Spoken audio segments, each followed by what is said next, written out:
In this same space, let us all enter into one of the most important sessions of our day today, conquering time. This is a very important session. I request all of you to provide your complete listening and let us listen to the session Revelations on Conquering.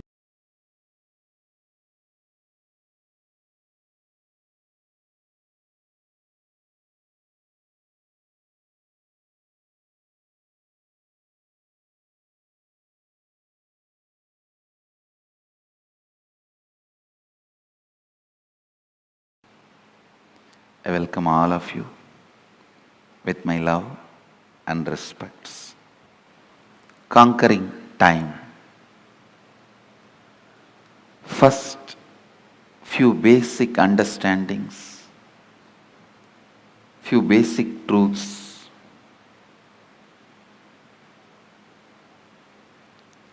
Please understand, every sacred secret, every sacred truth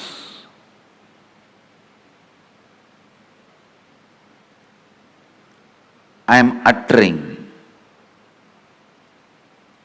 every word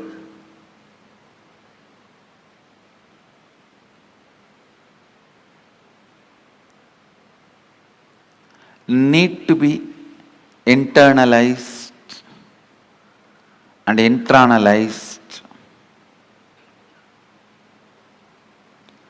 Do not sit with the intellectual tiredness. Usually people have this pattern. Tell us finally what we should do. No, things don't work like that. Please understand.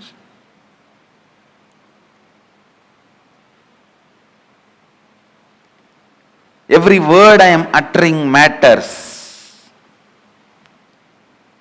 I'll give you a small example from my own life.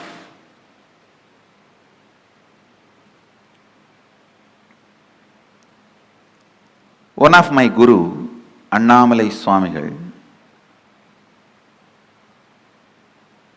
in course of conversation he told me that we are not the body, we are beyond pain and suffering.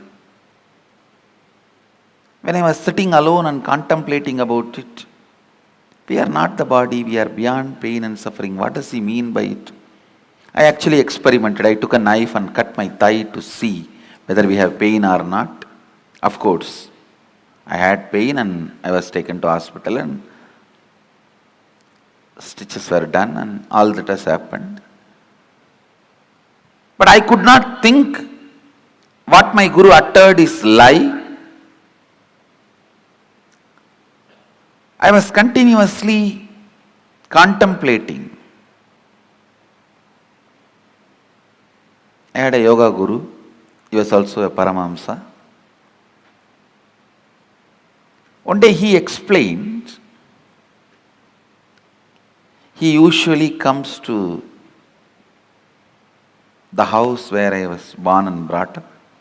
He will come home early morning, 4 o'clock, and drag me out of the bed and take me to the temple and teach yoga. I was a kid.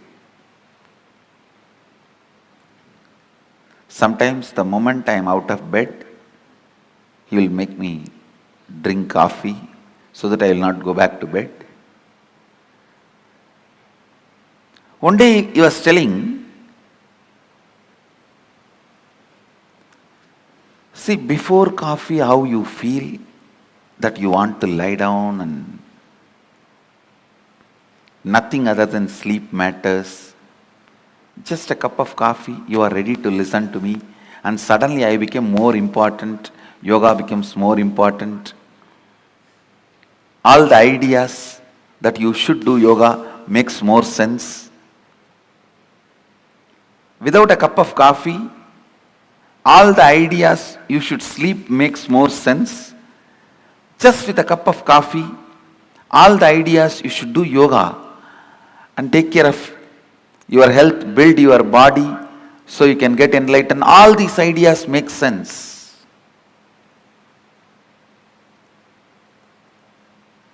he made a very important statement which I want to translate in English for all of you. He said, the physiological, psychological, neurological effect on you is not you. Please understand. One guru made a statement, you are not the body. The other guru made a statement, the physiological, psychological, neurological effects happening on you is not you. How many of you click with that second statement? Actually, both statements finally mean the same, but the second statement suddenly made so much sense to me. Yes. Please understand. Because I could see my seeking is not just equivalent to a cup of coffee, but a cup of coffee can make such big impact. It can just drive away the sleep, make the whole yoga happen in me with enthusiasm, excitement.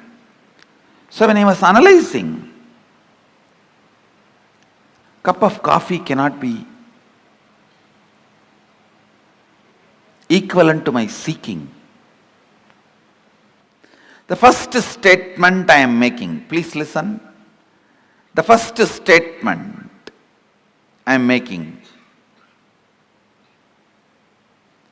time is a matter.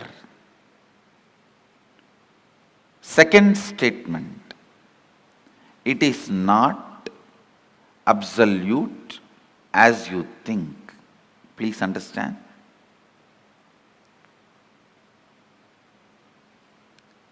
Now I will make these statements into your experience.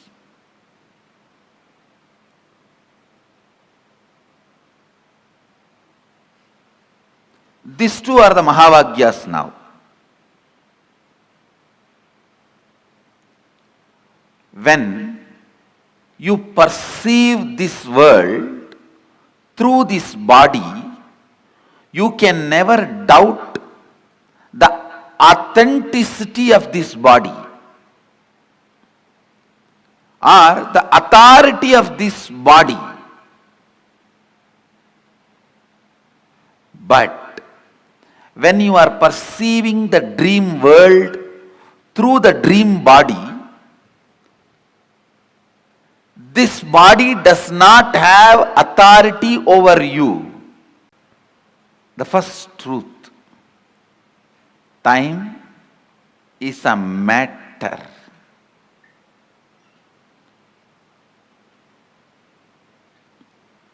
And it does not matter.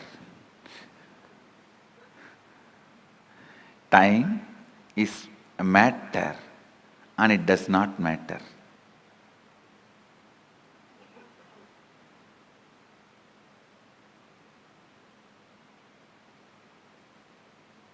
You can manipulate it as you can manipulate your body. Understand? You can make your body big or small with certain practices, diet control. You can manipulate it. You can play with it. Same way, you can play with time. You can play with time. I have seen in my own life. Morning 5 o'clock, early morning 5 o'clock to night 11 o'clock, I'll be sitting with Arunagiri Yogeshwara. I don't know how the sun rises and sun sets, but at night, few hours when I need to be in the house, away from him, I'll move the clock 10 times, thinking that it is not moving, it has stopped.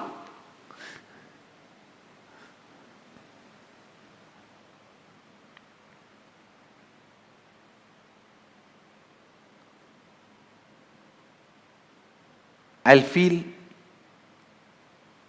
why the nights are so long. Time is slow when you wait. Time is fast when you are late. Time is deadly when you are sad. Time is short when you are happy. Time is endless when you are in pain. Time is long when you feel bored. Every time, time is determined by your feelings and psychological conditions, not by clocks. So learn to have nice time always.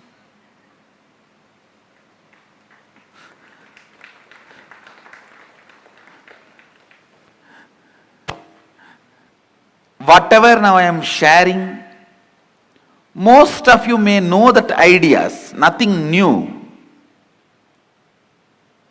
But I am trying to set the context so that I can lead you into the deeper understanding, especially the experience to make these understandings permanent.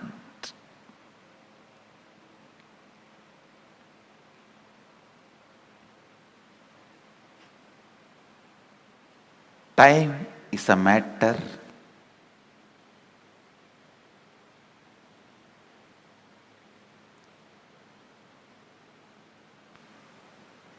it does not matter.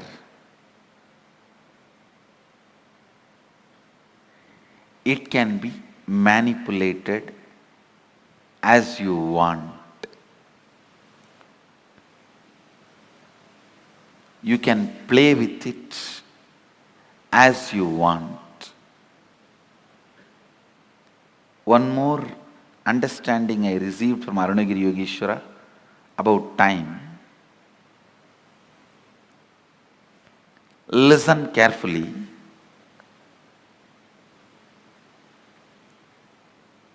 The whole life is just a vast canvas.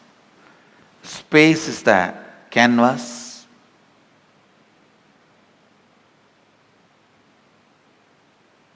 Imagine 200-mile length canvas on which lot of paintings are there. The paintings which you already perceived is called past.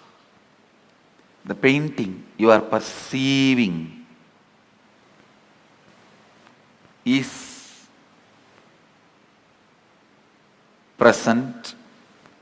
The painting you are going to perceive is future.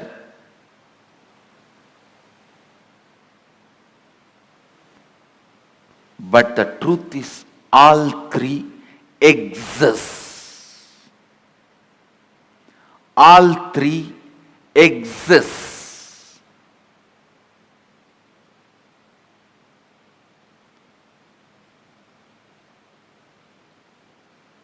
Next statement I am making. Please listen. First statement I am making. Past, present, future, all three exist. And the next statement I am making, you can alter all the three. We always think, if all three already exist, how can I alter my future? If it is already existing, how can I alter? Understand? The painting exists does not mean you can't add something to it. Your powerlessness, I can't add something to it, only makes you stop adding. And very important statement I am making now.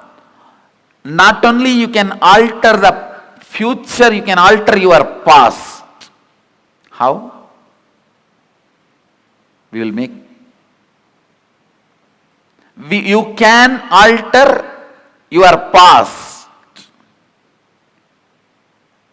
One, time is a matter, it does not matter.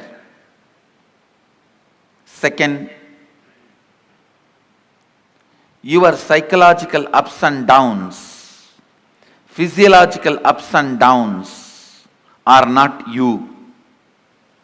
Next, your past, present, future exists now. Next, it exists now does not mean you are bound by it. You can alter not only your future, even your past. Listen carefully so you can understand. Few minutes, your experiences with time as perception. Listen, I'll repeat.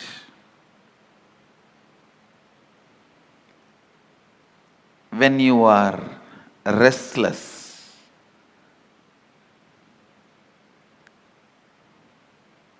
how time doesn't move. When you are sad, time is long.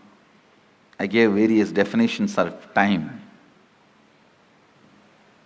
When you are happy, time flies.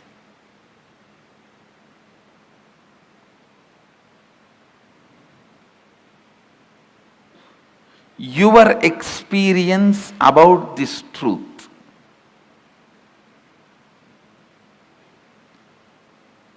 I have given many definitions about time.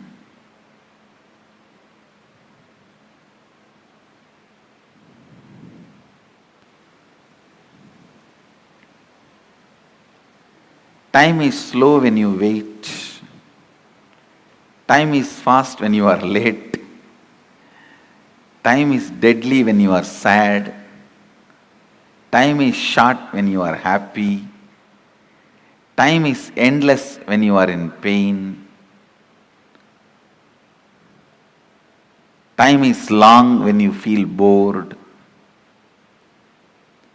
About these perceptions, I don't want to give the title experience for this. Please understand. Only when you experience the reality that is called experience. Everything else is only perception. All the people who are in delusion, if they accept, agree something common, that is called fact.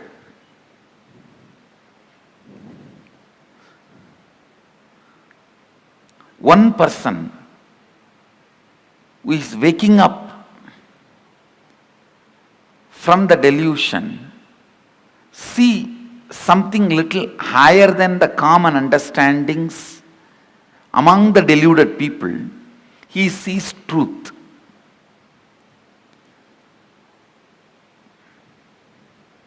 When he is fully out and experiences the existence, that is reality. Only for reality I want to use the word experience. You can't use the word experience for anything else. So your perception about time, at least 2-3 incidents when you felt time is too long, 2-3 incidents when you felt time is too short, 2-3 incidents when you felt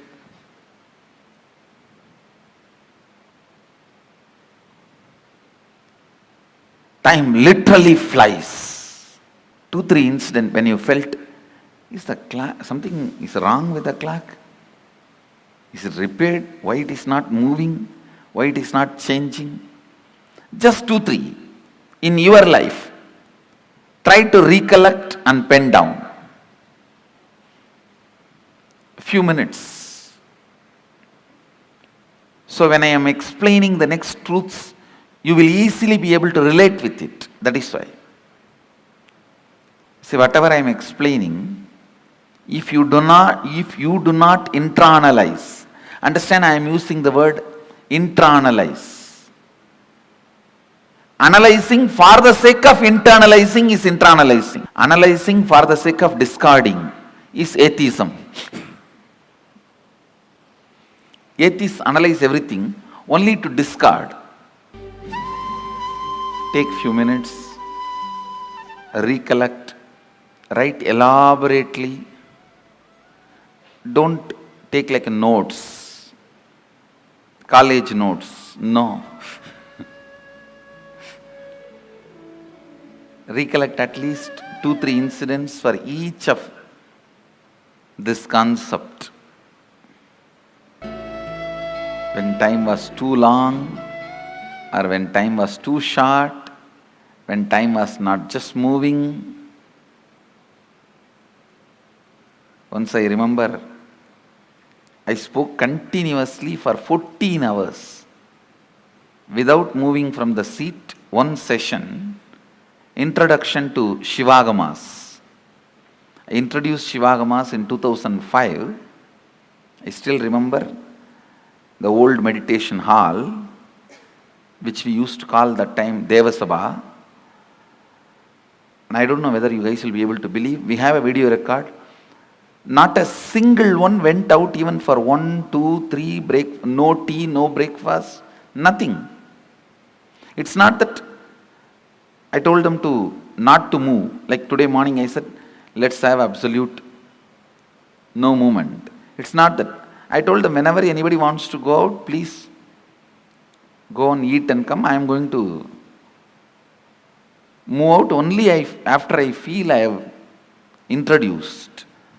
Later on only I realized it was one session at a stretch. So sometime you would have had an experience when the time was too short. 14 hours was just maybe half an hour.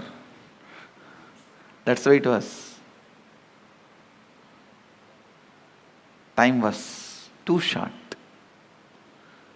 If you look in your life, there will be some period. Time was too short. If you are married, you will have a lot of examples. Just right before marriage, after marriage, that's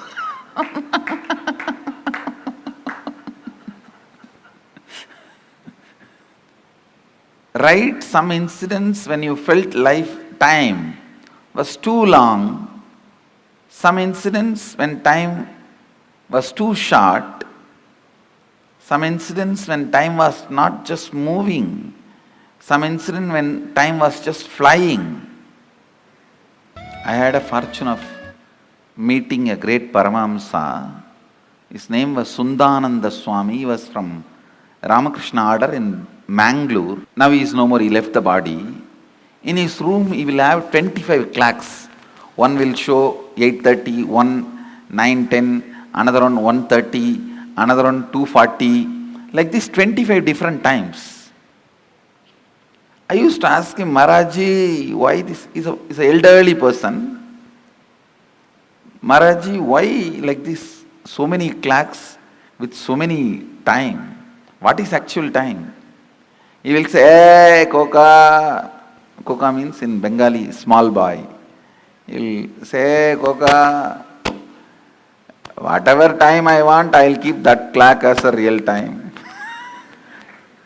It was very shocking.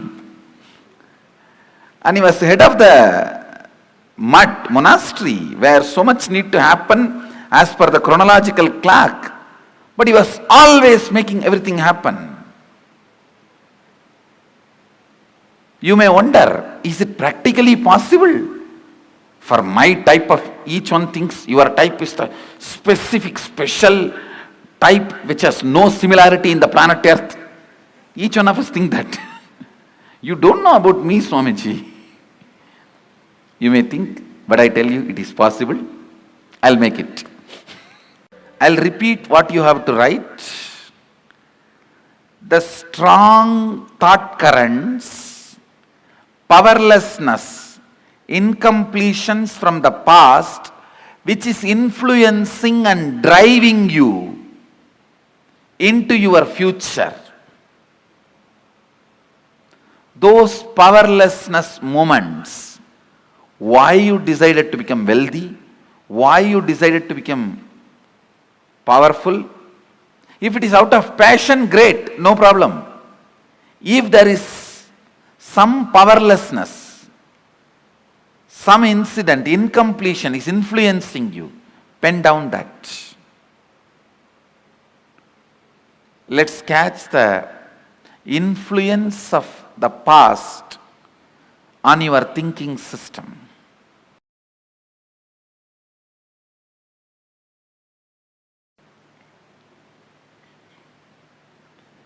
There are some people, by conquering the future, want to change the past. That is called history. When a man wins politically, he changes the whole past. That is history. But by changing the past, changing your future is reality, enlightenment. Listen carefully. Your past is not as you perceived and recorded. That is why, please understand, it is not bad news, it's a good news. Your past is not as you perceived, recorded, stored, archived. It's a good news. That is why I am saying you can change it. Your reality, you can stop time. I am not giving you false hope.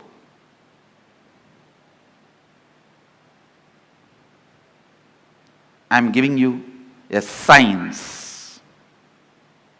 But before I help you to conquer the physiological, chronological time, I have to help you to conquer psychological time. This is the first step. Then I can lead you to conquer physiological, then physical.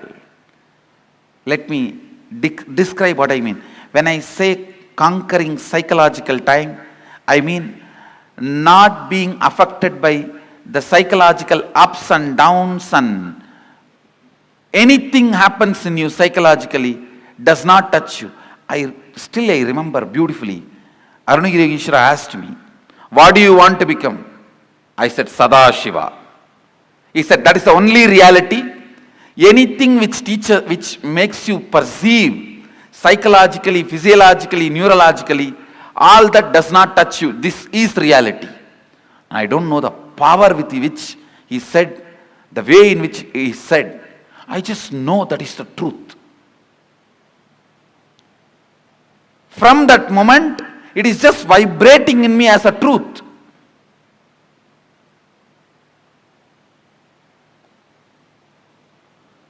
That is reality.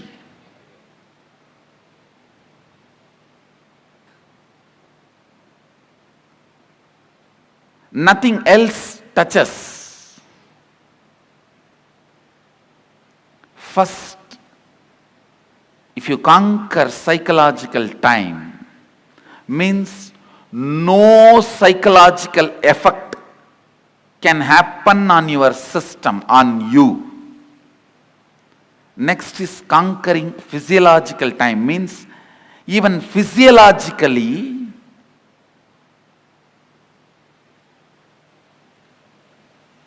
other than your decision of who you are, nothing else can have effect over your physiology.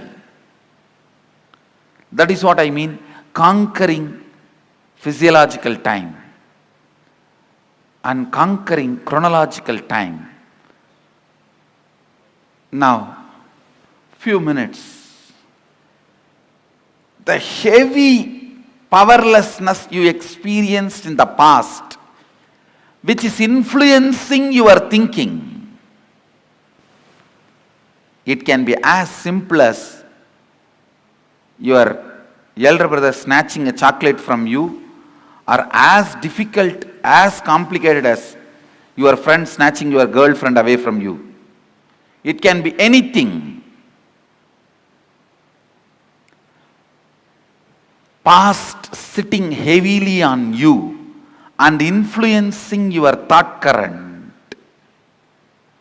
The past thoughts, emotions, patterns, hangovers, residues sitting in the present and suffocating you, not letting you live your future, is incompletion. So the major incompletions which is influencing your thought current. Why don't you take a few minutes and pen down?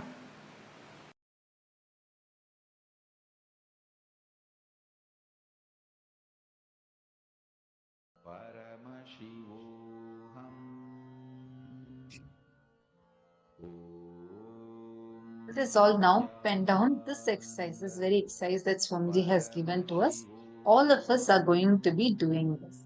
Are all of us ready? We are now going to be working on this conquering of time.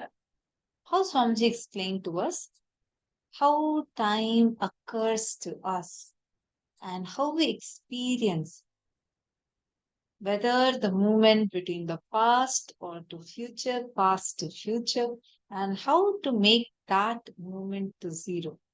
Very powerfully, Swamiji explained to us. Now, let's just first go through the highlights from the session, and then we are going to be doing the exercise part. Ready? All right. First, time is a matter and it does not matter.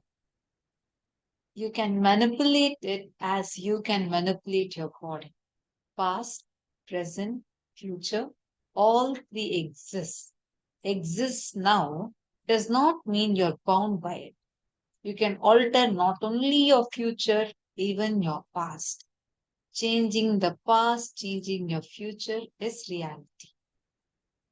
So these are few of the highlights from the session. Now,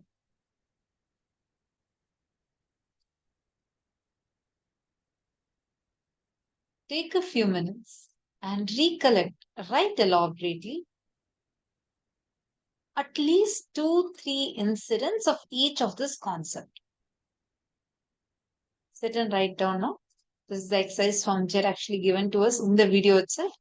Please write down when time was too long for you, when time was too short for you, and when time was not just moving. You're extremely bored.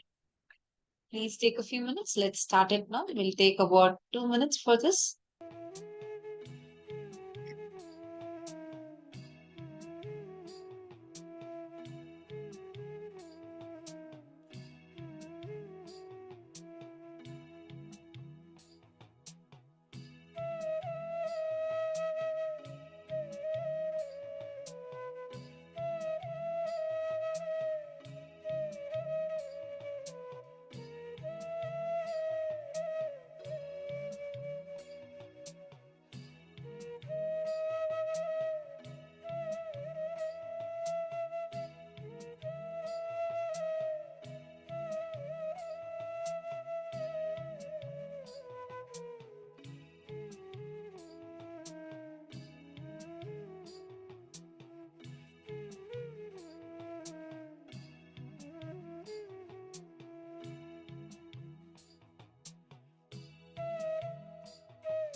detailed, don't take it like a notes.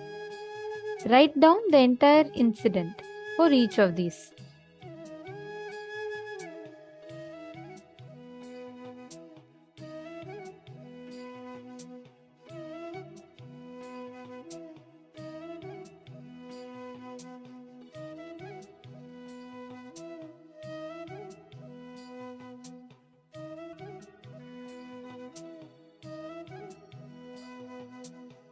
Yes, if you're all done, I request you all to post in the chat that you're done. All those who have finished writing, please post in the chat that it is done. Now, Swamiji explained to us about 3 things, right? Now, let us work on conquering the psychological time. The psychological time means not being affected by the psychological ups and downs. Anything that happens in you psychologically does not touch you.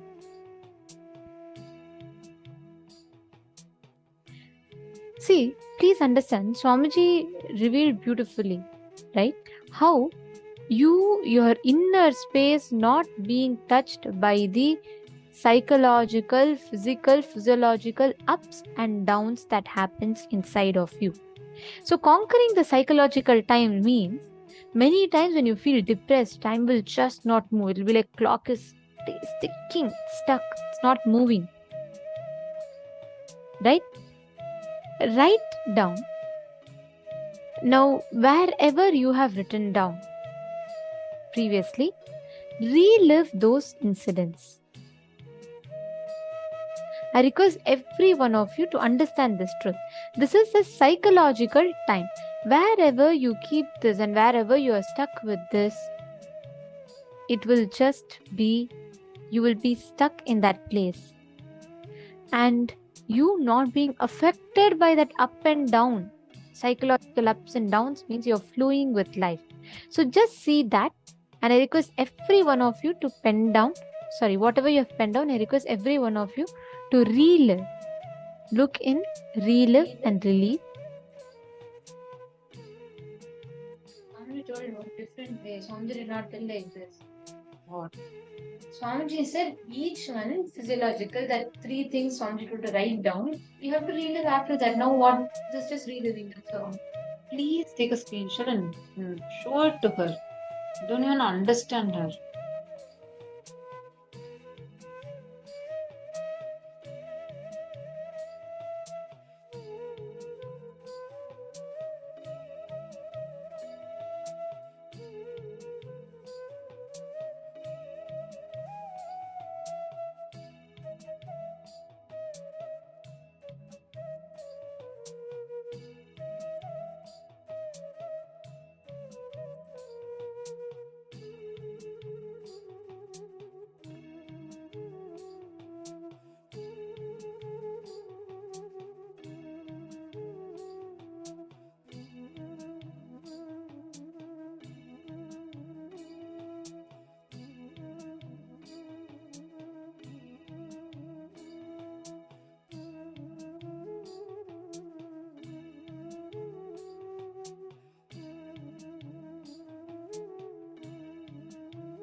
After all of you have finished reliving, let us move to the next step. Sit and decide you're going to be in complete completion with that. Wherever you are stuck. And when you have done the reliving, you will see that the form you are able to remember in which incompletion happened itself will melt down. It will lose its power over you. The way you cognize, the way you understand, the way you experience that situation in itself will change altogether. You all catching it? So when you are doing this completion process, right, when you are reliving and reliving, you are going to be experiencing that complete healing of that incident. Let's say that incident that was there sitting inside of you in the past and it was affecting you. Now, when you relive this incident, you're going to be completely completing yourself, your inner space from that whole rut that you are stuck in. So your whole incident, the way you remember it itself will melt in you. Yes, past sitting in present is in completion. That's right, Madhahanananda. Okay. Now, we're going to be entering into the next session. And this is a preparatory session for today's initiation. I request all the participants to please settle down and please come on the camera. Very, very soon we are going to be having darshan. And this is a very important session for the darshan. It is very important to understand this for the darshan. So we request all the participants to please come back, settle down. Please be seated.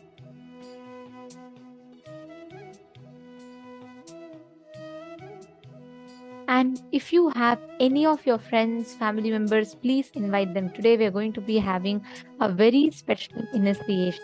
Anupaya, initiation of Shaktopaya, Shambhapaya and Anavopaya, purification of the body, purification of the mind, purification of the consciousness through initiation. It's a very, very powerful process. We request every one of you to please gather. If you have any of your friends, your family members, and you don't want them to miss it, please make sure you're informing them. We have about an hour or so left. So please inform your friends, family members to join in for the darshan. And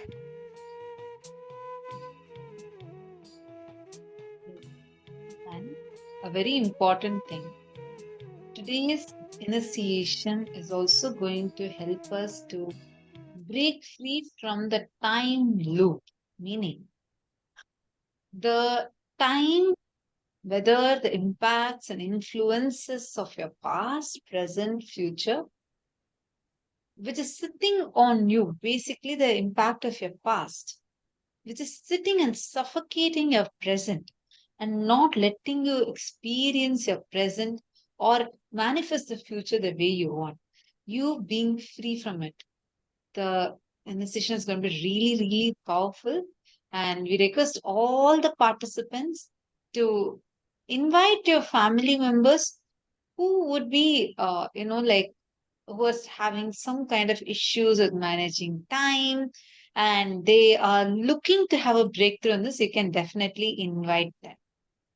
So it's a very powerful initiation that's going to be there today. And Swamiji explained how through this Anupaya initiation, you will start experiencing the multidimensional activities. Means you will break the barriers of time. You don't have time, you're stuck in time, you're only able to do one thing at a time. You will break all of this and you will manifest that Paramashiva in you. Means you will be able to do multiple things at the same time, simultaneously, spontaneously. Yes. Now, let us all enter into a very, very important session to prepare ourselves for the initiation today. We need to know first what is time? What is the principle? What is the Kala Tattva? How does time function? What is time? What is space? How does the time function? the units of time, past, present, and future, which we use to measure? And how do we experience the reality that we see in front of us?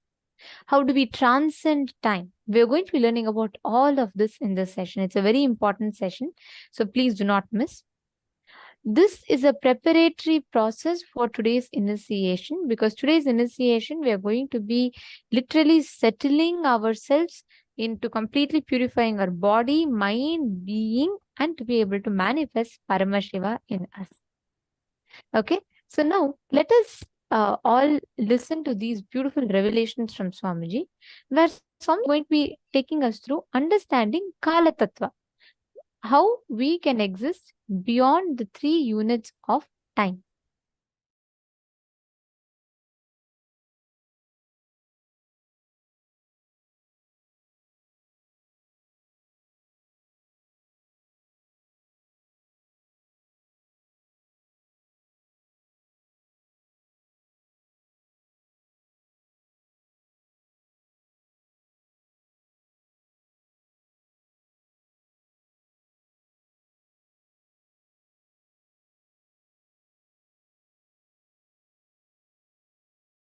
Bondage is not mandatory in Shaiva tradition.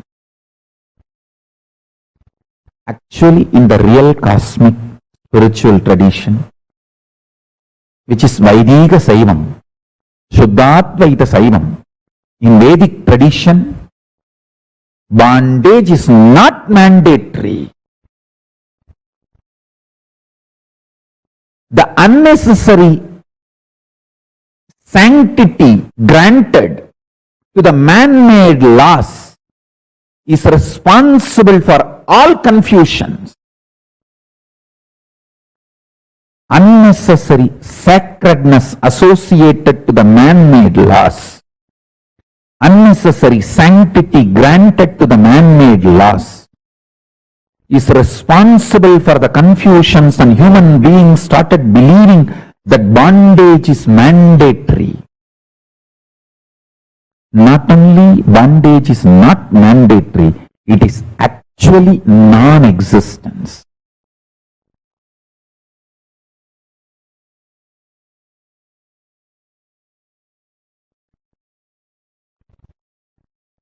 It is actually non-existent. Unconscious human society, irresponsible human beings passing on the unconscious rules and regulations without reviewing them even once with the present needs and consciousness. That unconscious structure is responsible for all the bondages. If you understand these principles, Shiva Tattva, Shakti Tattva, Sadashiva Tattva, Ishvara Tattva, Shuddha Vidya Tattva, Maya Tattva, Kala Tattva, Nedi Tattva, Kala Tattva, Vidya Tattva, Raga Tattva, Purusha Tattva, Prakriti Tattva, Buddhi Tattva, Manas Tattva, Ahankara Tattva, Pancha Jnanendriyas, Pancha Karmendriyas, Pancha Tanmatras, Pancha Mahabhutas.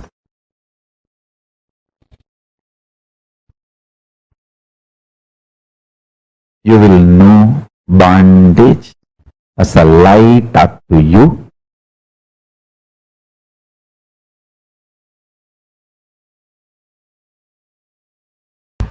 Listen.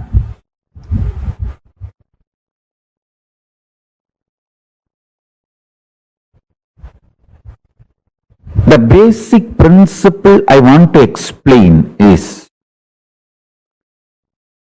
in every aspect of life,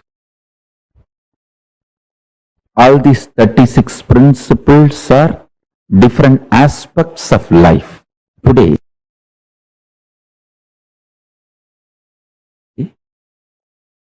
I am giving you an example of Kala Tattva, time principle, how the unconscious ordinary human being, how they grasp time. Maximum they are able to grasp only these 3 units of time: earth, rotating itself, making one day. Chandra, moon, going around the earth, making 1 month. Earth going around the sun, making 1 year. Only these 3 basic units of time, unconscious human mind is able to grasp.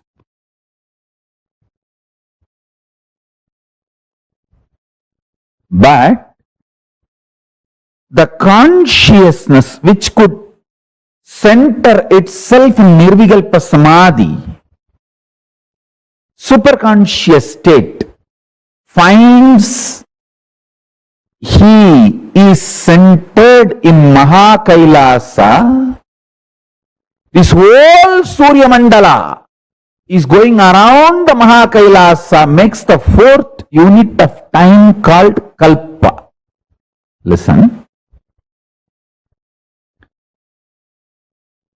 When you don't understand the 4th unit of time, Kalpa,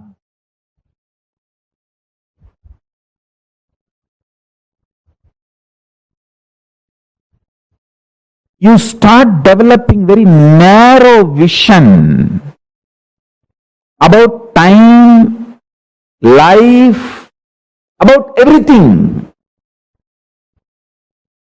Anyone even intellectually understands the concept of Kalpa, the 4th unit of time, is liberated from so much of fears. I tell you, the permanence of existence, perception about life absolutely changes the moment you understand this 4th unit of time. I'm just revealing some of the superconscious principles. I want a long Vakyartha Sadas to happen in every level.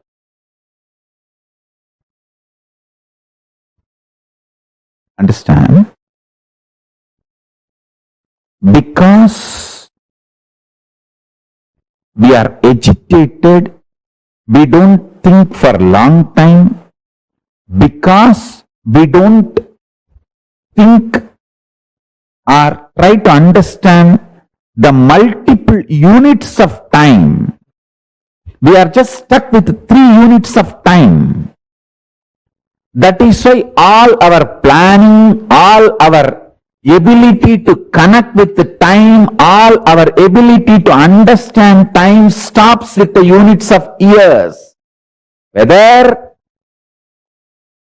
you calculate for 10 year or 10 million year, whole thing is just within the unit called year. Time for you to master Kayakalpa. Listen, the idea you have about time is responsible for certain chemicals to be released in your body. If you understand the 4th unit of time, a unique special chemical released inside your body, that is called Amrita. See, all the gods and demons going around the Meru Mandara, the Meru hill, the Mahakailasa, understanding the time through the Vasuki snake. Vasuki is nothing but the symbolic representation of the time snake, Kala Sarpa. When that happens, the body releases nectar. Understand?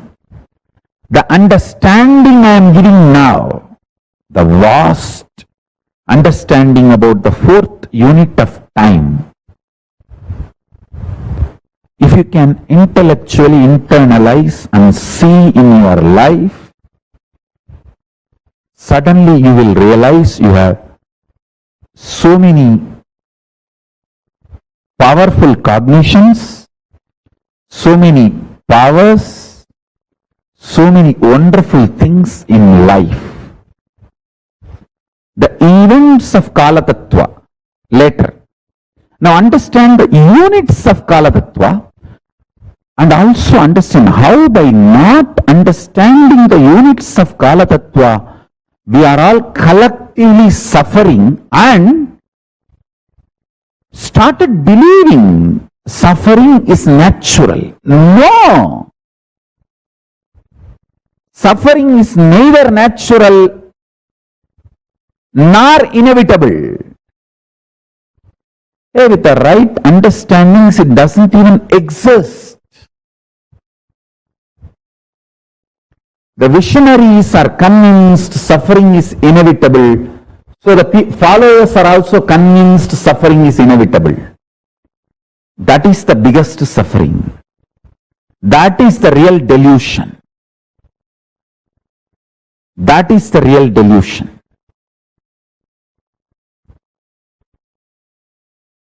Now, let us look at only the fourth unit of time.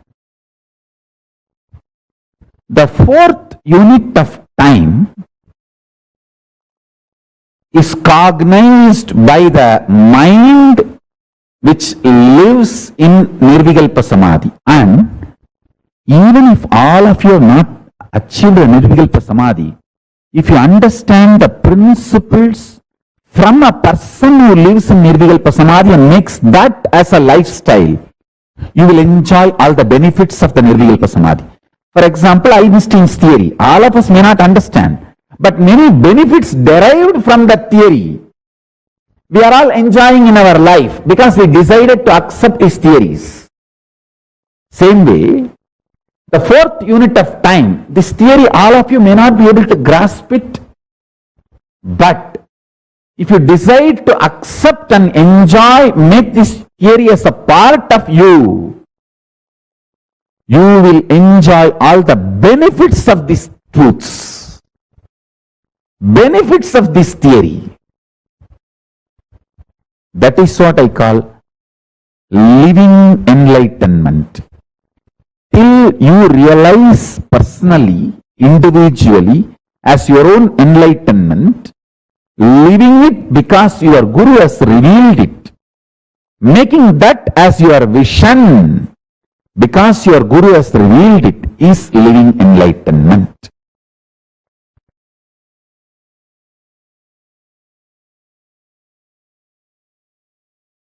Understand, Guru Bhakti is intense, pure existential energy which can liberate you from all known, unknown, unnecessary delusions. All delusions are unnecessary. All the known and unknown delusions you will be free from. My gurus used to tell, like how you switched, if you switch on, the electricity flows and the fan or the tube light works. Same way, conscious decision to cognize Guru exists as embodiment of God. God is the unmanifest form of Guru. Listen, Guru is the manifest form of God. God is unmanifest form of Guru.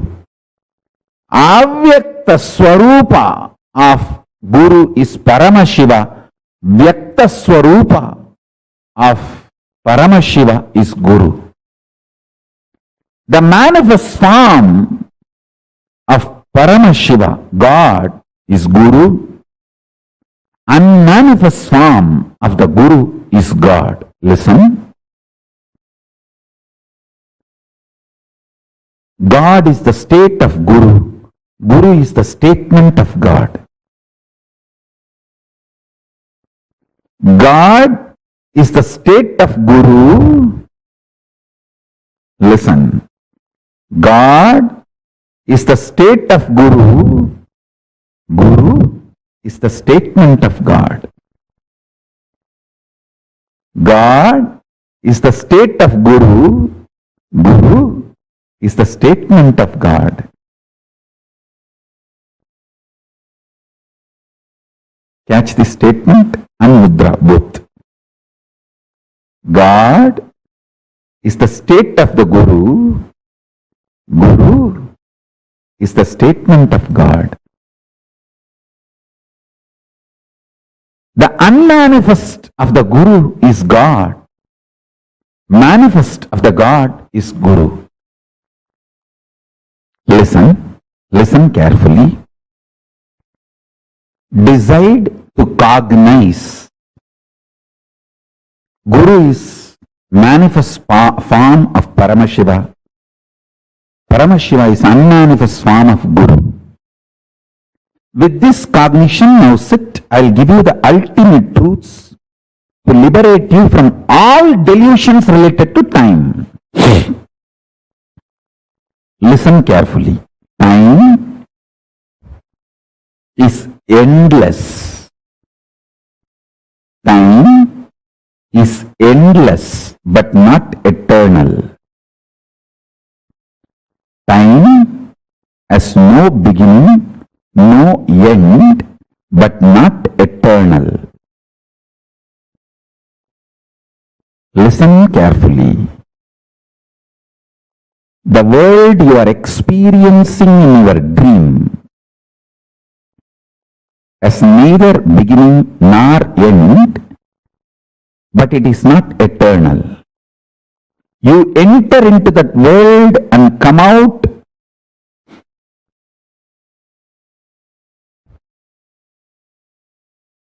but even by existence that world is not eternal. Swapna loka, the world you experience in your dream is not eternal. It has no beginning, no end. Its beginning and end are beyond your comprehension, but it is not eternal. Same way, time neither has beginning nor has end. Its beginning and end do not exist as you comprehend something beginning and ending. Same way, it is not eternal. Only Paramashiva is eternal. Everything else is anitya. Sutta nidya is Paramashiva. The purely eternal, pure eternity is only Paramashiva. Understand? We all have different ideas, visualizations, identification with each of these technical terms. Each of these technical terms like a time, beginning, ending, eternal, ephemeral. We all have some ideas, visualizations. Time is beyond your idea of beginning and ending. Listen carefully.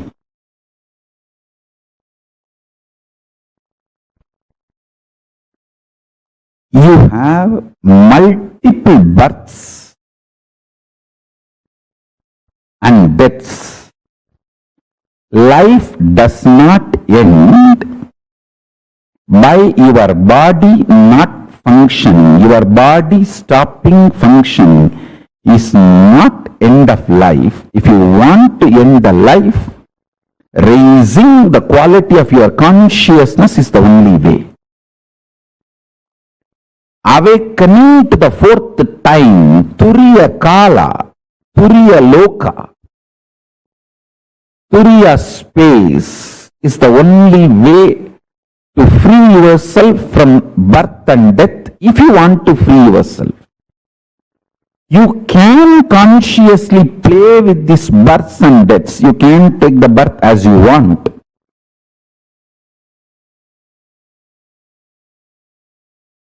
All the planets, spaces where living beings, conscious beings exist, have the capacity to divert, move their galaxies to avoid accidents, unnecessary collisions, or any other dangers. Please listen. Conscious beings are capable of changing the direction, are capable of driving their whole galaxy. One single conscious being is capable of driving their galaxy smoothly, changing the directions, flows consciously to avoid unnecessary collisions or events. Please understand. So the movements are neither elliptical nor rotational. They are not something very definitive. Because your perception is small, how you always feel earth is flat? Because your perception is small. When your perception becomes large, you start feeling earth is round. Same way, because our perceptions are small, we are trying to give certain shape like a circular or elliptical for the movements of the Surya Mandalas. Actually, there is no rhythmic or permanent movement, shape exists for Surya Mandala. So next, listen. This is the most important revelation. You need to know. One conscious being can avoid any accidents possible in Milky Way among the planets. He can avoid any collision just by his existence. He can drive the planets. Please understand, I am talking sensibly.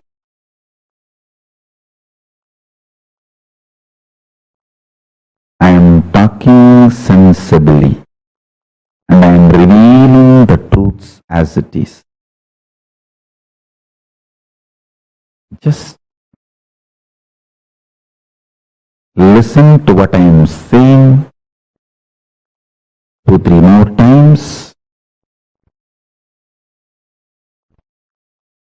and meditate on it. Pray to Kala Bhairava to help you to cognize the truths he is revealing now through this body.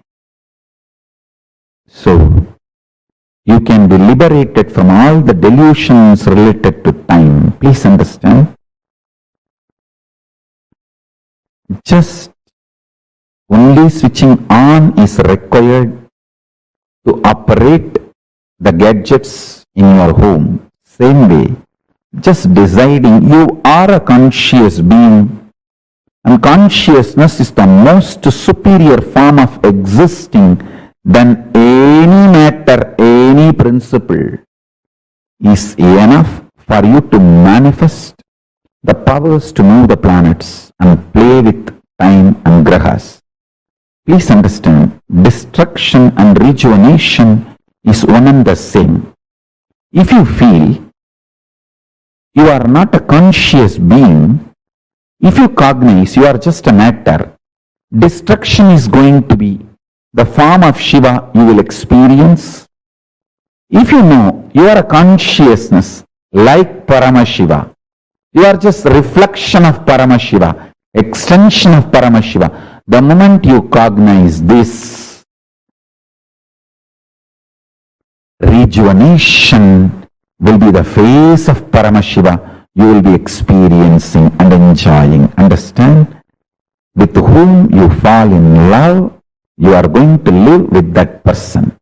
If you cognize you are just matter, you are going to fall in love with matter and materialistic pleasures. Some are going to be having that same quality of life. If you fall in love with Paramashiva, if you cognize you are extension of Paramashiva, if you decide consciously you are an extension of Paramashiva, you are going to experience the rejuvenation phase of Paramashiva. Whether matter, see, please listen, matter has to experience destruction as end. Consciousness has to experience only rejuvenation as its end, or life, or death. Life or death is a rejuvenation for consciousness.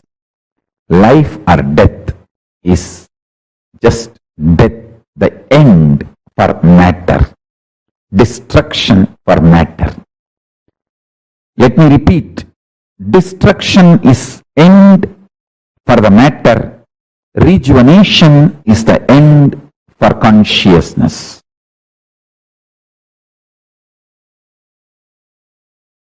Listen.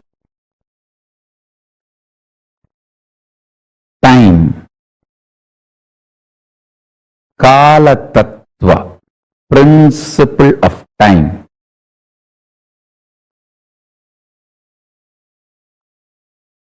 Once internalized, you just become Kalatita.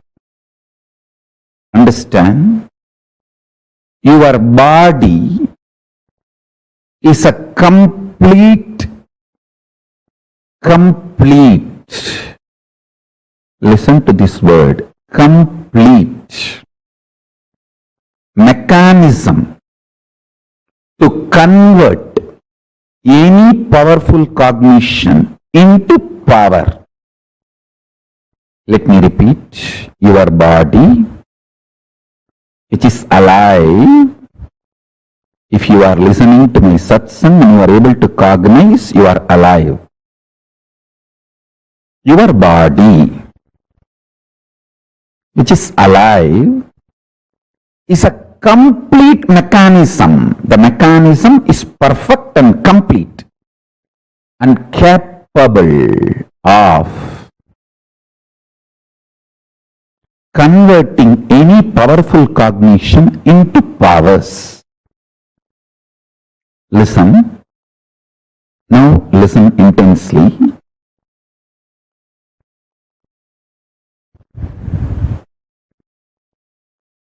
For example, Newton's theory is pure science. Einstein's theory is pure science. But making atomic power station, making benefits out of that pure science, making things which will make our life better from pure science is applied science. Same way, in the enlightenment science, cosmic science, pure science is Vedas, applied science is Agamas. The pure cosmic principles are Vedas, making them as day-to-day practice lifestyle, making your life better. Through the pure science is applied science, making your life better using the pure cosmic science Vedas into applied cosmic science is agamas. Listen, in the cosmic science, science of enlightenment, Vedas are pure science, agamas are applied science. The next important revelation, listen to this carefully. Your body is a complete, perfect, already a complete mechanism which does not need anything extra now. The mechanism is perfect mechanism for receiving any powerful cognition and converting them into powers. For example, if you understand you are beyond time, even intellectually, if you cognize your body is capable of manifesting all the powers to stop and play with time. Listen. Whenever I am proposing something which is beyond your logic, have little sympathy for yourself, not for me. I have achieved what I am talking. I am talking from my experience. If you are little sympathetic towards my words, you will achieve. Understand?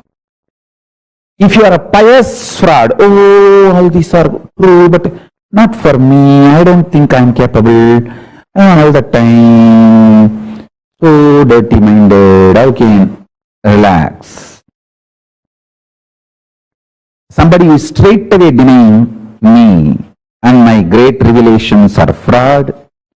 Somebody is denying through their self-doubt, self-hatred, self-denial is pious fraud. That's all. If you deny me straight, you are naturally fraud because you are going to lose this great science in your life. If you deny me technically, saying, oh, what Swamiji is saying is right, but I have so much of problems, self-doubt, self-hatred, self-denial, how can I do? These are all not for me. This is all for somebody else. Then you are pious fraud. I tell you, fraud or pious fraud, you are a loser. Don't be fraud or pious fraud. This great cosmic science is too simple, too easy to practice. Swalpamapyasya dharmasya trayate mahato bhayat. Even by practicing little, so many fears, difficulties, complications will disappear. Please understand.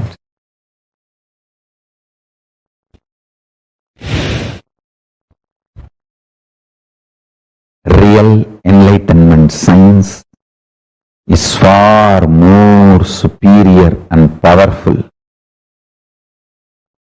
Far more superior and powerful.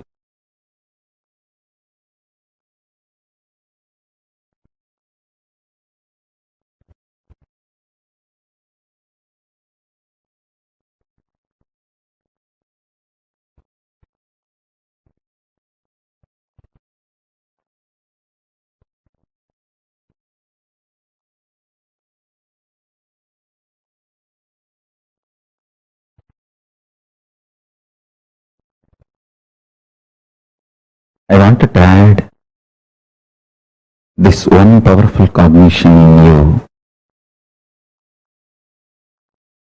The powerful cognitions have power even to break your self-doubt, self-denial, self-hatred.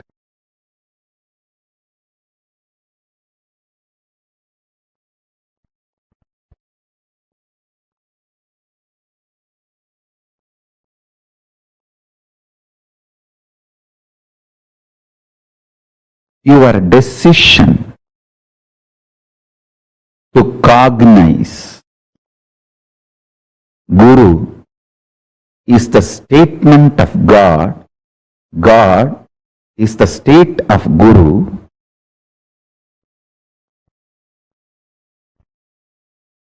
Completes, clears almost all difficulties and complications you will face in your day-to-day life.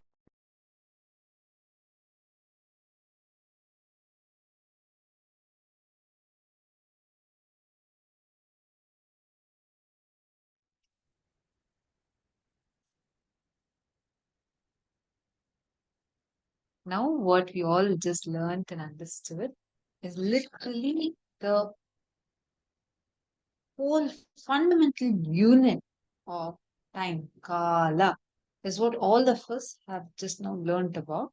And we all also understood very powerfully Swamiji when explained to us, saying how just understanding this will liberate you, make you go beyond Kala, making you Kalati.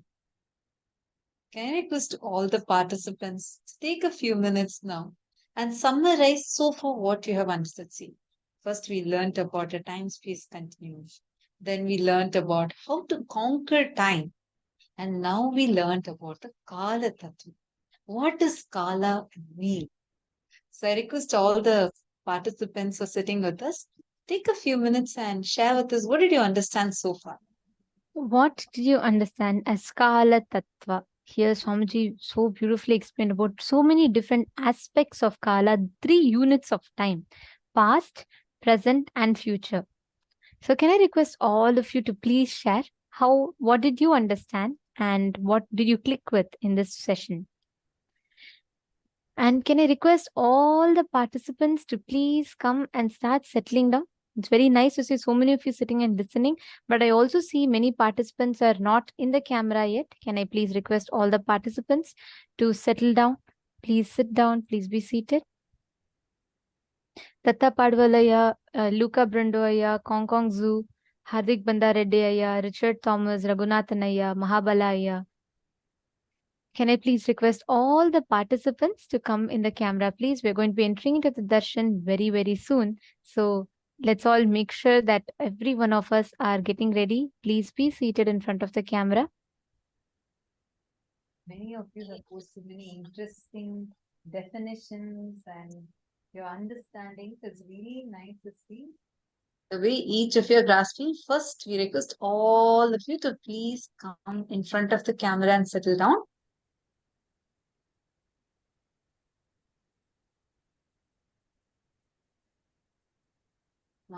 Devi, Guru is a statement of God.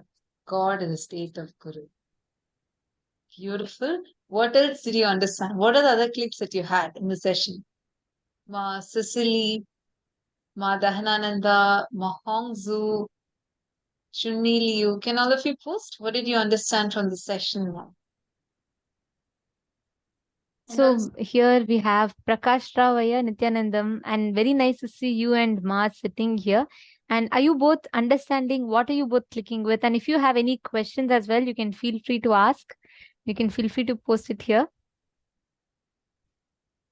And it's very nice to see so many of you sitting. I know for many of you, it's your middle of the night and your daytime, through your day to the night. So many of you sit through the sessions and learn. And this is really beautiful. It shows you're so sincere about, committed to you experiencing Paramashivoham, you being in Swamiji's presence and you receiving the initiation. But let's take it one step further. Along with you being here, start being participative, start participating more, start involving, start asking your questions, doubts, everything. And that way, the learning will be so much more beautiful and you will start gaining them as experience. I request Rogelio Marx, Chalaya Palaniyandiyaya, and Nitya Gangaya, Ben Saunders, Bhupendra Ghoderao, Daniel Aya, Taek Sang, and Zhang Shun Seng, King Sing Wong, Purushot Devatasanaya. Can I please request every one of you to come on camera? Very, very soon we are going to be entering into the darshan. and we will be preparing ourselves to receive the darshan today. And especially today's is a very, very special initiation. Today, for the first time in the all of the Paramashivoham programs that we have had, we are going to have this special initiation. Initiation, also called as Anupaya. And today's initiation, we all learned about time. We learned about what exactly is time, how time is the skin of the cosmos, and we learned about how anything that goes in circular motion is illusion and that cannot touch us or affect us. We learned about Nityatva, Nirantaratva, the seven aspects, how time is, and how the whole cycle of time occurs to all of us. And we learned about how you can conquer time, how you can go beyond boredom and tiredness, how you can stretch and play with time however you want. We learned about what is the unit of time, the principle of time, the Kala Tattva. Now, we are all going to be receiving collapsing time through the power of consciousness as an initiation. Today, all of us are going to be initiated to be able to go beyond the barriers of time. Whether you're stuck with boredom, whether you're stuck with tiredness, you're not able to navigate through, you feel like there are so many things there, but I don't have enough time to do it. We are going to be having one of the biggest breakthrough, transcending time. How just by transcending time, you can go beyond all of these struggles, the basic struggles or the so-called struggles of life, and you can master the dimension of time itself. And along with that, we're going to be receiving a very, very powerful initiation. Swamiji tells beautifully, for you to be able to do multiple things at a time. We all listen to the session where Swamiji is explaining, right? That one, as long as you're bound by this logical time, you will be stuck with the thought current that only one thing at a time we can do. But through this initiation today, we are going to be infused with the energy to experience Paramashiva, Swamiji as Paramashiva, the Nija Avatara. And through that, seeing our own higher reflection, and through that feeling our purifying our body, mind, consciousness, transcend all the binding bondages of time. We are going to be experiencing the East methodology for enlightenment. And through that Swamiji will initiate us Navopaya, Shtopaya, Ambavopaya. Anupaya is basically cleansing of the body through initiation. Shtopaya is cleansing of the mind. Ambavopaya, cleansing of the very conscious, tuned in the very consciousness. Anupaya, Swamiji is going to be Anupaya initiation. So going to be awakening all cleansing our body, mind, and conscious, purifying it for us to radiate Paramashiva energy as Swami is powerful in us. So shall we all get ready for the initiation?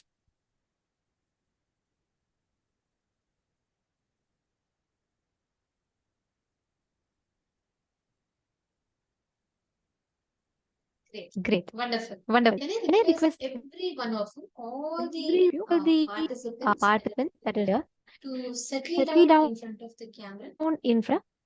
See, during the darshan, it is very important that you are seated in front of the camera, and please make sure you're having your full legal name or your spiritual name. Of course, if you receive your spiritual name, you can put your spiritual name as well. And make sure there's no virtual backgrounds. Make sure that there's nothing, you're just completely visible in the camera. There's enough light.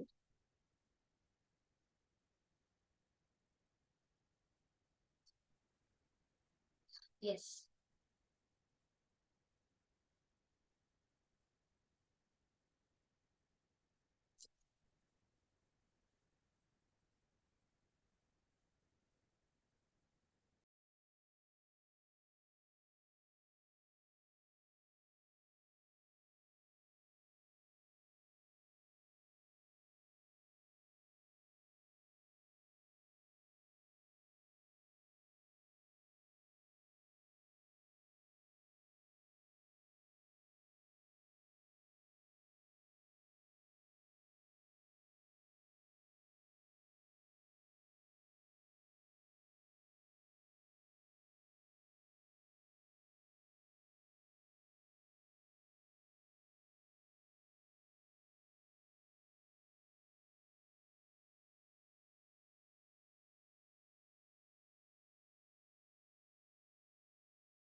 Nithyanandam?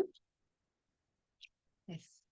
So the first and foremost thing, today we have a huge boon that all of us have. Last few days, how many of you have been noticing that Swamiji himself answers the questions that are coming from various different social media platforms, or blesses people from the questions that are coming from various different social media platforms. Like Swamiji says, okay, this person from Instagram has asked this question and gives the answer for it, or gives a blessing for it. How many of you noticed it? Who all saw that Swamiji is answering in so many social media platforms, be it Instagram? Mahadevananda is showing me a big thumbs up. Actually, this opportunity is open to everyone. All of you can post on the social media platforms, whether it is Facebook or Twitter or Instagram or YouTube. You can go ahead and post it there. If you want your questions, if you want Swamiji to read out your question and answer your questions, you can post it in these platforms. So now how do you post it? So if you go to the Twitter, if you go to Swamiji's official Twitter account, you will find the Paramashivoham post in the Twitter, and you can use the hashtag AskAvatar and tag Swamiji's Twitter account, and you can tweet your questions on the Twitter. Same thing with Instagram. In Instagram, you can post it as a comment under the post for today's program. On Twitter, you can put it as a reply, and for Instagram, please put it as a post. Under the main official channels post, you can put your question, and you can be the blessed one to whose questions Swamiji is going to give a big revelation, answer your question, or shower you with boons. And I mean, how compassionate, right? Swamiji is opening himself up in so many levels, being so available to us, so accessible to us, and giving us all, just going on showering, showering, and showering. So take a few minutes and you can quickly open any of these social media platforms and identify the posts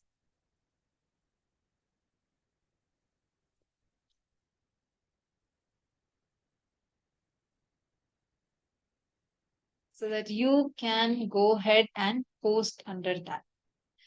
There are a few steps to prepare yourself for the initiation. The first and foremost is be in front of the camera.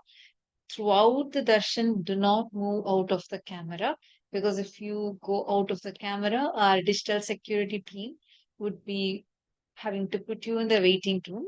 One is for protecting the digital space, and secondly, I should say that's the first and foremost reason, which is you experiencing the Nayana Diksha. What is Nayana Diksha? Nayana Diksha means just by seeing, Swamiji transmits his powers, the spiritual experience to you. How many of you have noticed? Just you would be sitting in the darshan. You won't try any effort, nothing. Suddenly your body will start levitating, or you'll just feel so blissful.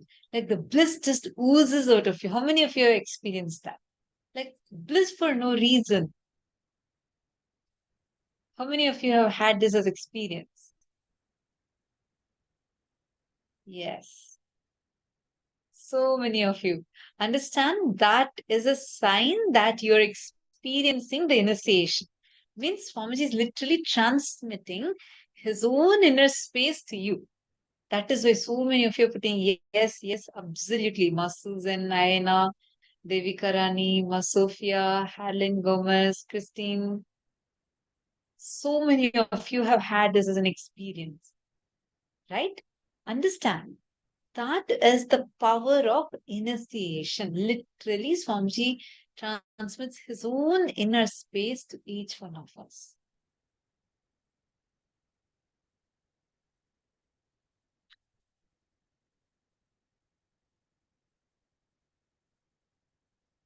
So let's all get ready. Please, can you all quickly settle down in front of the camera? Understand in the darshan that we are going to be having today, the darshan of Bhagavan Veerabhadra Murti. Okay, Mahomes is asking, where and how to send the questions to Swamiji on Facebook? You can go to the live Facebook live feed in Kailasa's SPH Nithyananda Paramashivam Facebook page. And once the darshan starts, you can post your questions in the comment section. And Mahongzu, share the social media live feed with on all your timelines and pages too. And invite your friends also so they can also watch the darshan along with you. I see you've been very sincerely sitting and participating in last few seasons I've been noticing. So definitely take a few minutes to share your experience with others.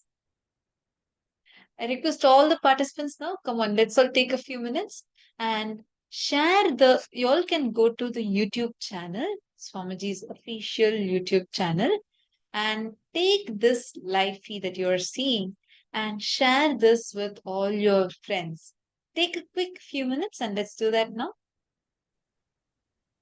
I request every one of you to that, and especially today with the so many powerful truths that we learned, like the time loop, and we understood about how the time is a skin of the cosmos, and especially about that circular motion. So I'm just explaining how anything moving in circular motion, and that can never touch you. That's an illusion. And Swamiji explained about how we are only a reflection of Paramashiva, that Paramatma, and we are not touched by anything that is any ripples or anything that's created in the pond that we are reflecting.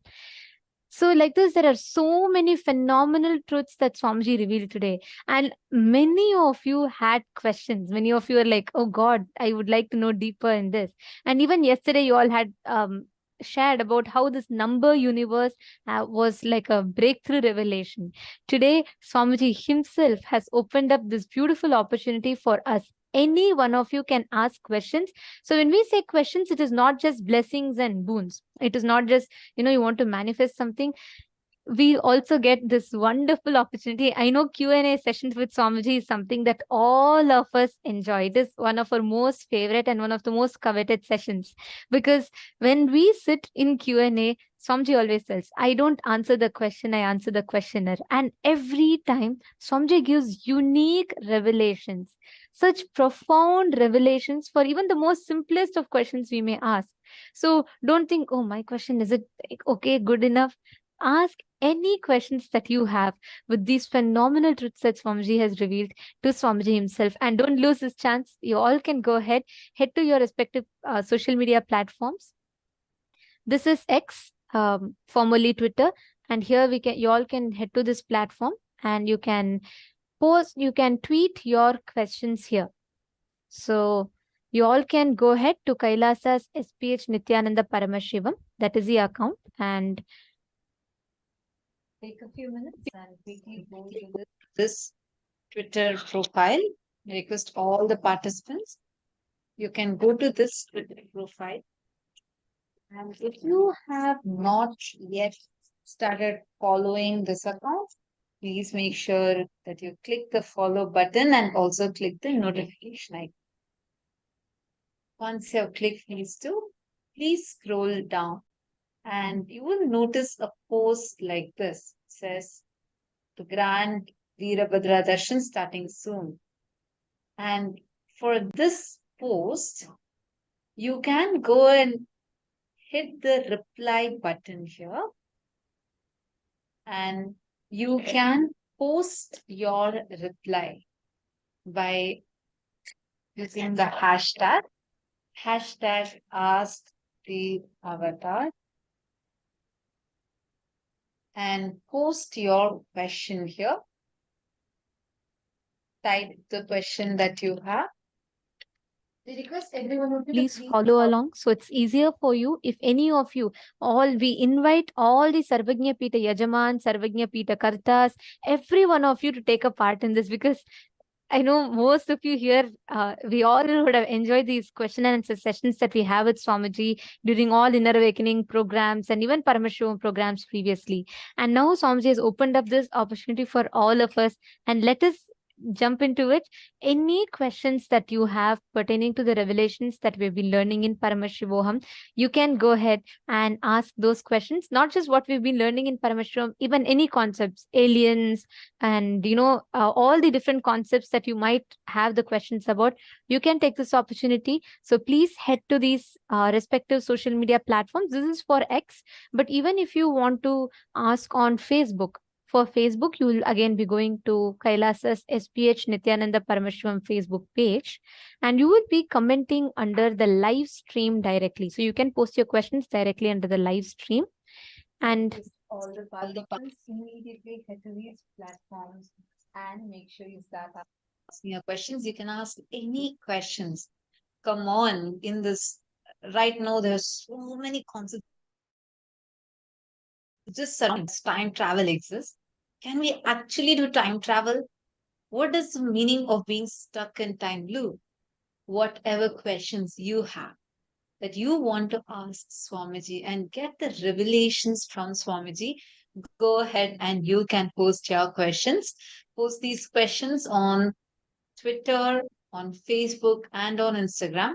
Same way, even on Instagram, you will see a post that has been made on Swamiji's Instagram account, which will say that you can post your questions under here, and you can head to the comment section and post your question. So take a few minutes, and if you're still not following Swamiji on Facebook or Twitter or Instagram, make sure you click the follow button immediately and don't forget the bell icon. Take a few minutes. I see so much of excitement. So many of you are smiling so widely. Okay, wonderful. Ma Ayana, you're asking if you can also ask on Zoom. So in Zoom, you can post any boons or prayers that you have. For questions specifically, please ask it on the social media platforms. We highly recommend you to post your questions on the social media platforms. And no. let us all get ready to receive the darshan. Today, we're all going to be receiving the darshan of the most beautiful forms of Bhagavan Veerabhadramurti, Daksha Yajnahara Murti, Aghorastra Murti, Jalandhara Vadamurti, Kamadahana Murti, and Kankala Murti.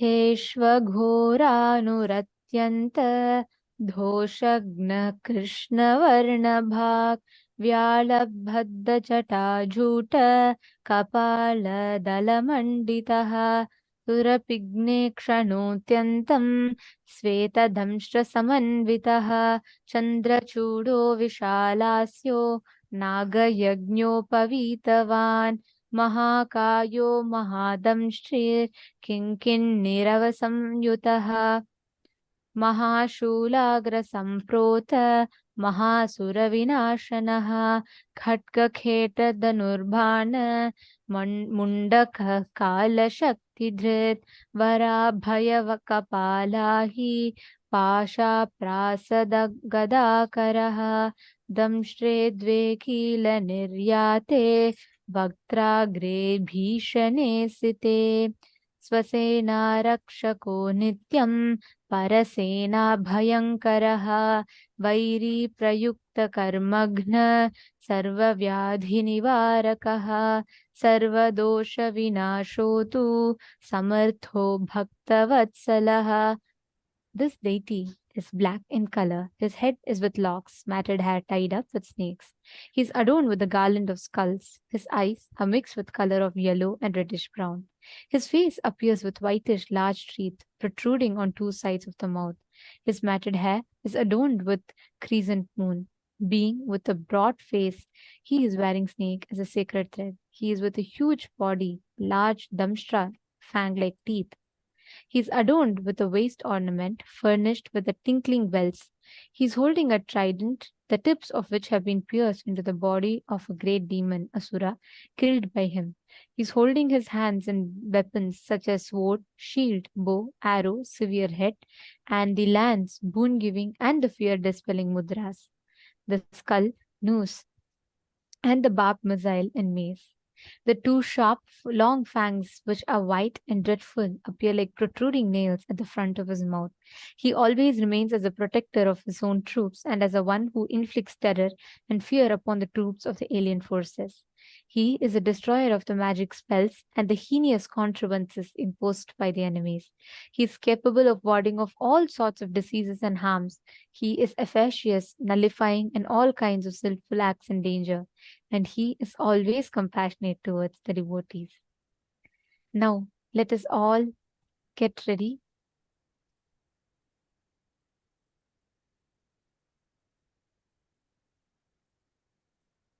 to receive the initiation. And all of you today you all can even keep another device open and ask questions in all the different platforms. You can ask on Facebook, you can ask on Twitter, you can ask on Instagram, you can ask in any of these platforms and ask in all of these platforms. And Swamiji will be addressing. Swamiji can answer your questions from whichever platform. So do not miss out your opportunity on anything.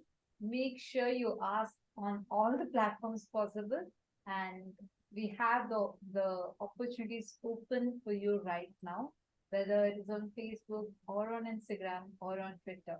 So go head to the three platforms right away, and you can go to the topmost post that says that you can ask your question. And right under that, you can post your comments. And be sure to use the hashtag Ask the Avatar. And Ma Hilde is asking where to post on Facebook or under the live stream. You can go ahead and comment, Ma. Just right under the live stream. So you can make the comment during the live, and Swamiji comes, you all can make the post. And just go to the live stream and you can make the comment there. Yes, all the Sarvajñapita Yajamans and the Sarvajñapita Kartas also, we invite all of you to take a few minutes. You all also can ask your questions, and it's always fun, and I'm so eagerly awaiting to listen to the revelations from Swamiji today. So let us all take a few minutes and head to Facebook, X, and also on Instagram.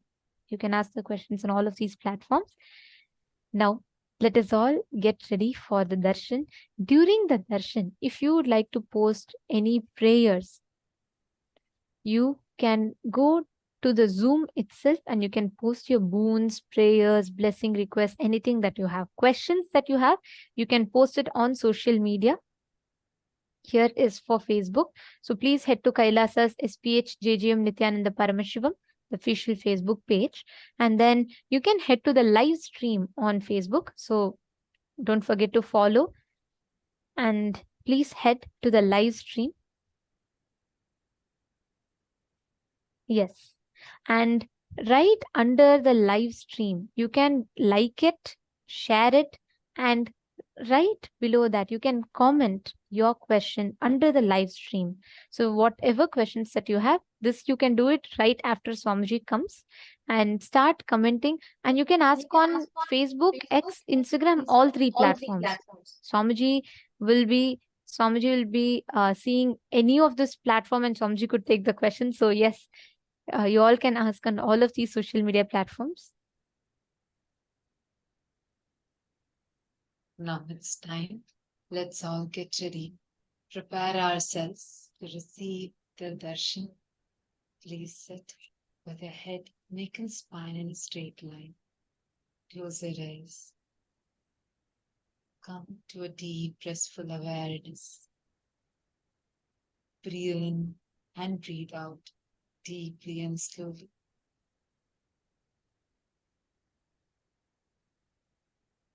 Close your eyes.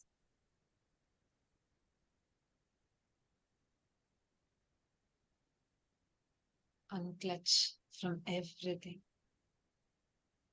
Prepare your inner space to receive the darshan.